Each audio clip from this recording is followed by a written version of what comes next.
Bonjour à tous, c'est Pokéladre, j'espère que vous allez bien. Aujourd'hui on se retrouve pour une nouvelle vidéo. Je vais vous présenter 10 cartes à moins de 30 euros.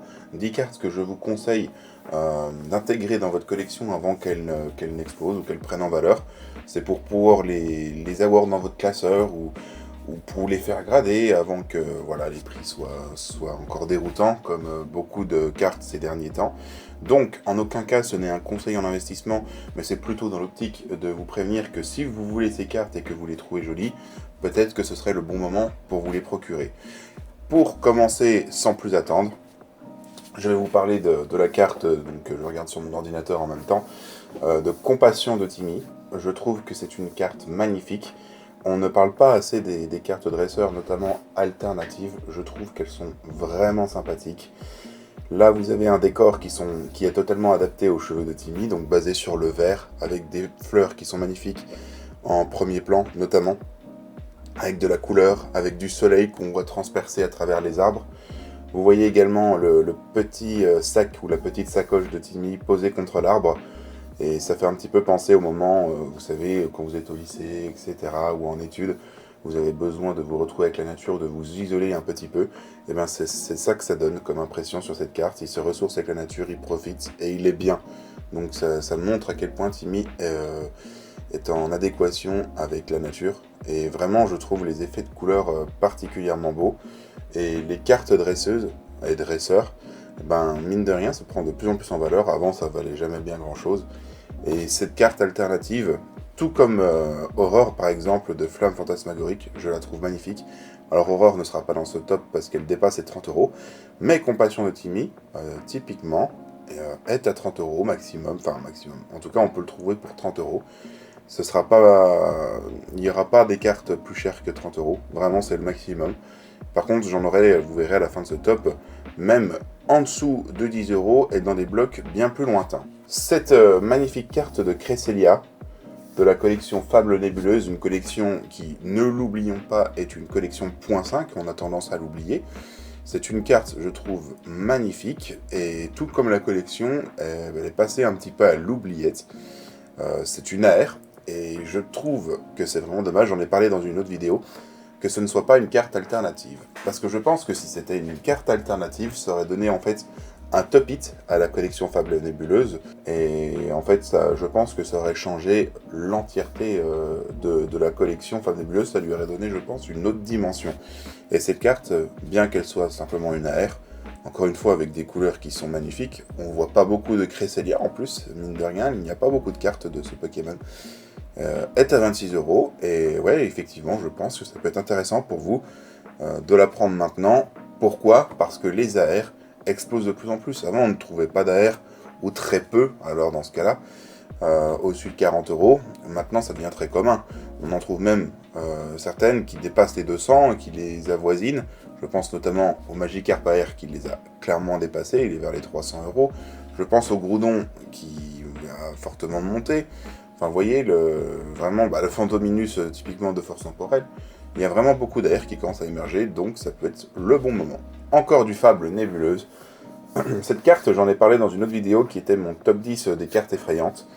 Je vous conseille d'aller la voir, je trouve cette vidéo intéressante et plein de détails, où en plus j'ai un petit côté narratif en lisant des textes, chose que je referai dans les prochaines vidéos. Carte de Fable Nébuleuse, ce Démoloss. Encore une fois, c'est une carte AR. Je la trouve vraiment magnifique, et plus ça va dans le temps, et plus je la trouve jolie. Je ne l'ai pas encore dans mon classeur, je pense que je vais bientôt me la procurer. Ça devient petit à petit, je ne saurais pas l'expliquer pourquoi, mais une de mes cartes AR préférées, notamment du bloc écarlate et violet. Et franchement, les détails et le côté sombre de la carte, qui représente vraiment bien Démoloss, je trouve ça incroyable, surtout que vous avez l'attaque morsure et aboiement, et comme il le traite le Pokédex, voilà, quand Démoloss aboie, c'est pas bon signe, voilà. Et avec l'attaque morsure, on voit que là, c'est de mauvaise augure pour ceux qui vont croiser le chemin de la meute de Démoloss. Hein. On arrive à en distinguer 4 au total sur la photo. Donc même un de plus, on voit sa queue en forme de diable, hein, d'ailleurs, à la fin, donc ça en fait 5. Donc je pense ouais, que ça peut être une très belle carte à ajouter à sa collection. J'avais parlé d'une carte un peu plus ancienne. Eh ben, en voici une de 2020, mine de rien, ça fait déjà 6 ans. Et au-delà du fait que ça fasse, décidément j'ai du mal à trouver mes mots, 6 ans, elle est seulement à 6 euros. Le début du bloc épée et bouclier était très boudé, je pense à juste titre, parce qu'il n'y avait pas encore d'AR, il n'y avait pas de TG dans ces collections au tout début. Et vous avez vraiment eu, je pense notamment à Clash des Rebelles, etc., des collections où honnêtement, il n'y avait vraiment pas grand-chose à se mettre sous la dent. Très peu de belles cartes. Et j'ai trouvé ce petit Dratak Full Art en prenant mon temps, en regardant un petit peu. Et ma foi, je trouve que c'est plutôt une jolie carte avec des très belles couleurs en arrière-plan. Dratak est un Pokémon très apprécié par les collectionneurs. Alors ça n'atteint pas la beauté typiquement de la carte Dratak alternative d'Aventure Ensemble, ça j'en conviens. Ça reste une Full Art, nous sommes d'accord, mais une Full Art de Dratak, très jolie, avec des belles couleurs. Les couleurs en arrière-plan qui me font d'ailleurs penser au Latios alternative de Mega Evolution. À 6 euros le Dratak, j'ai envie de dire honnêtement, ça coûte pas grand chose, je veux pas dire que ça coûte rien, parce que ça reste quand même 6 euros. Mais en tout cas, ça reste un petit prix très intéressant à ajouter dans vos classeurs. Les prix, c'est du Near Mint, hein, c'est vraiment sortie de booster. On passe au petit fort d'ivoire d'Écarlate et Violet, alternative. Donc là, c'est une carte alternative à 25 euros. Le fort ivoire d'Écarlate et Violet, si vous discutez avec des collectionneurs, la majorité du temps, ils vous diront que ce fort d'ivoire est sous-coté. Je déteste qu'on dise tout le temps sous-coté, Pokémon coûte déjà assez cher. Chaque chose va prendre de la valeur avec le temps, cessons de dire tout le temps sous-coté, mais quoi qu'il en soit, j'en conviens quand même que ce magnifique Fort d'Ivoire, avec notamment le décor époustouflant, un peu type américain, avec, bon, il y a le désert, voilà, ça c'est une chose, mais surtout la tornade qui se déchaîne derrière, ça j'aime beaucoup.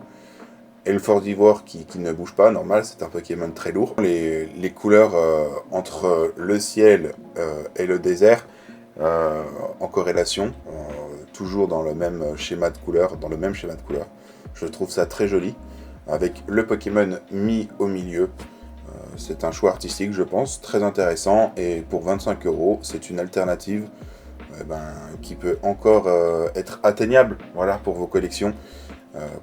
Quand on voit certaines alternatives qui, dès la sortie maintenant, sont à 800 euros, voire même 1000 euros, et ben là, vous en avez une à moins de 30 euros qui est très jolie. Je veux bien entendre, c'est Fort Ivoire, hein, c'est pas Mewtwo, c'est pas Ectoplasma, c'est vrai. Mais prenez le temps de regarder les détails et vous vous rendez compte que c'est une carte magnifique. Parfois, vous avez des cartes avec des super Pokémon, du coup, qui prennent énormément en valeur. Mais si vous regardez le fond de la carte, les dessins, en fait, c'est pas si fou que ça. Parfois, hein, attention, des fois, je ne dis pas. Le Pikachu Forêt, par exemple, de Héros Transcendant, je le trouve plein de détails et je le trouve très joli. C'est juste le prix qui fait dresser les aigrettes, comme dirait le hibou dans Animal Crossing. Mais en tout cas, voilà pour le petit Fort Ivoire avec le magnifique décor derrière lui. C'est une alternative, hein, encore une fois. C'est Écarlate et Violet, c'est la série de base du bloc Écarlate et Violet. Et mine de rien, vous avez pas tant que ça de Coraidon en carte, surtout en alternative. Et je la trouve magnifique parce que vous avez le petit Dédenne au premier plan, tout joli, en train de courir sur un tronc d'arbre. Et Coraidon est souvent mis en avant par son aspect Pokémon monture, donc souvent sur les 4 pattes, prêt à rouler, etc. On le voit rarement dans un décor naturel en train de bomber son torse et d'être tout simplement lui-même.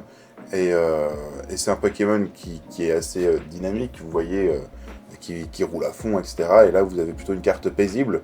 Et je trouve que mis dans ce décor-là, ça rend la carte vraiment intéressante. Et vous savez très bien que j'adore les cartes avec la végétation, les fleurs en premier plan, des lianes, des fougères, enfin c'est vraiment sympathique. D'ailleurs je crois pas qu'il y ait de lianes, mais en tout cas il y a de la fougère. Et c'est ça que j'aime beaucoup sur cette carte, qui pareil commence doucement, hein, attention, hein, je vais pas parler de vintage, hein, j'en suis pas là non plus, mais qui commence doucement à prendre des petites années, c'était la première série donc, de Écarlate et Violet, donc oui, ça fait un peu plus de 3 ans. Donc voilà pourquoi je pense que ça peut être intéressant, surtout que c'est une alternative. On passe maintenant à la série Flamme Blanche et Foudre Noire. Je les associe tout le temps ensemble, mais en tout cas, si vraiment on prend au pied du mot, on est sur Flamme Blanche. Au pied du mot, au pied de la lettre, excusez-moi. Petit mélange d'expressions. On est sur du Flamme Blanche, et je trouve cette carte magnifique. Vous savez que Flamme Blanche et Foudre Noire, toutes les cartes explosent, notamment les AR, ce qui est normal, vous en avez plus de 120, je crois, de mémoire. Vous me dites, hein, pareil si je me trompe. En tout cas, vous en avez plus de 120.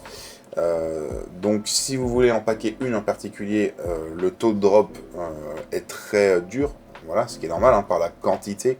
Ce qui fait que du coup, vous avez une offre assez faible et beaucoup de gens adorent la collection, donc une demande qui est élevée.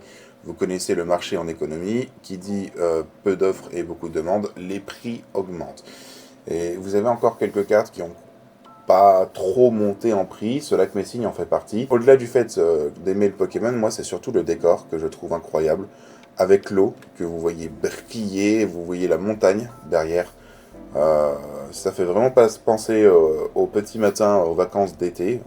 Je sais pas pour vous ce que vous sentez, ou si vous avez un moment dans votre vie, vous avez passé un bon moment près d'un lac typiquement.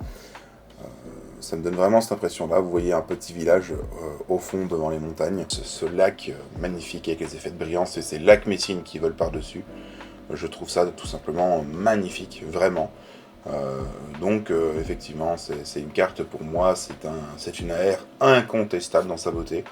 Et vraiment, j'ai l'impression de toujours en découvrir avec Flamme Blanche et Foudre Noire. Nous arrivons maintenant sur une carte qui, encore une fois, était dans mon top de cartes horreur. Voilà, enfin de cartes effrayantes. Je disais parce que Cynthia, on voit bien qu'elle a le même air malin que son Spiritomb, qui est un Pokémon avec plein d'esprit en lui. Et je la mets dans ce top parce que c'est une air que je trouve mais incroyable de Cynthia, de la série Héros Transcendant. Elle est à 7 €, donc c'est une carte à moins de 10 €. D'ailleurs, je ferai bientôt un top de cartes à moins de 10 €, peut-être qu'elle sera à nouveau dedans, ou j'en trouverai d'autres pour ne pas remettre les mêmes. Cette carte, vraiment, avec le sourire de Cynthia un petit peu malicieux et le Spiritomb qui a l'air d'en être bien satisfait dans le fond, je trouve ça incroyable. Quand vous voyez l'impact que peut avoir un Spiritomb, il peut vous faire vriller l'esprit. On le voit très souvent hein, à travers les illustrations.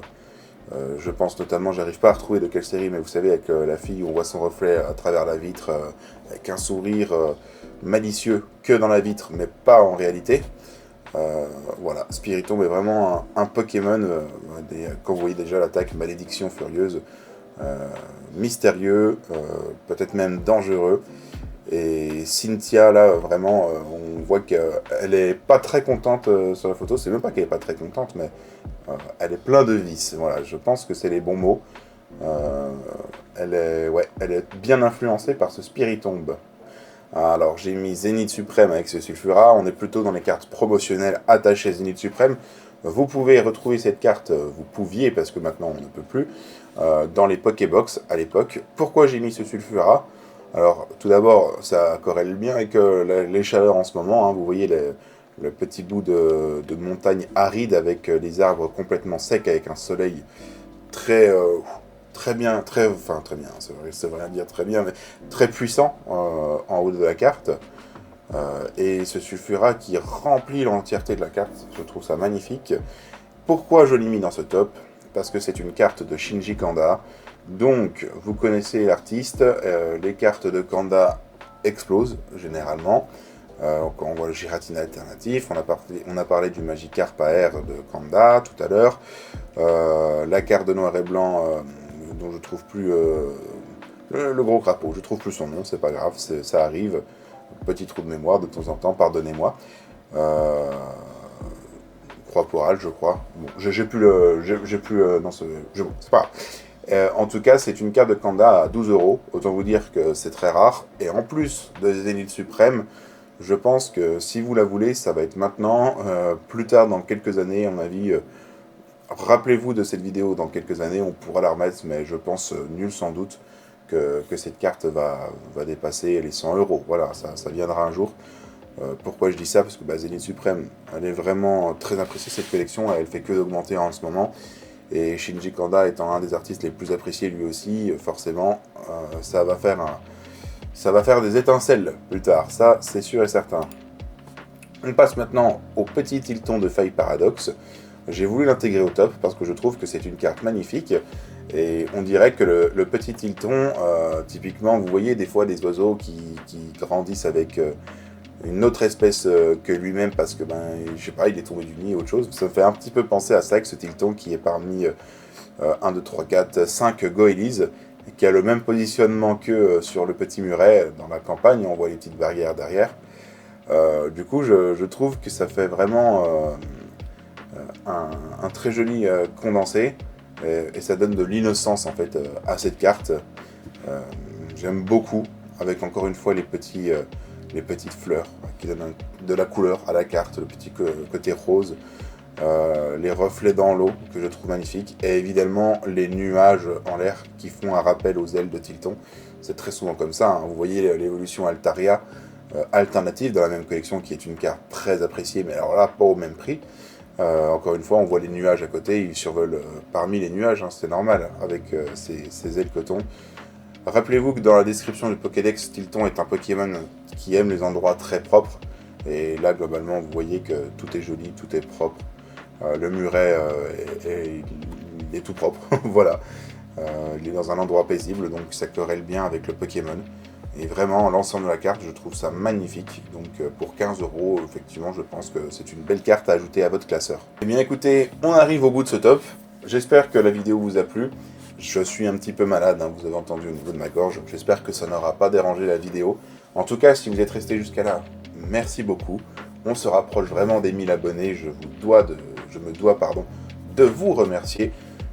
Continuez à me suivre, ça me fait plaisir. Continuez à liker, à commenter. D'ailleurs, si vous êtes arrivé jusqu'à là, comme à mon habitude, on peut mettre un petit commentaire. Mettez Spiritomb de Cynthia si vous êtes arrivé jusqu'à là, ou juste Spiritomb, comme ça je sais que vous êtes arrivé jusqu'à là et ça me fait vraiment plaisir.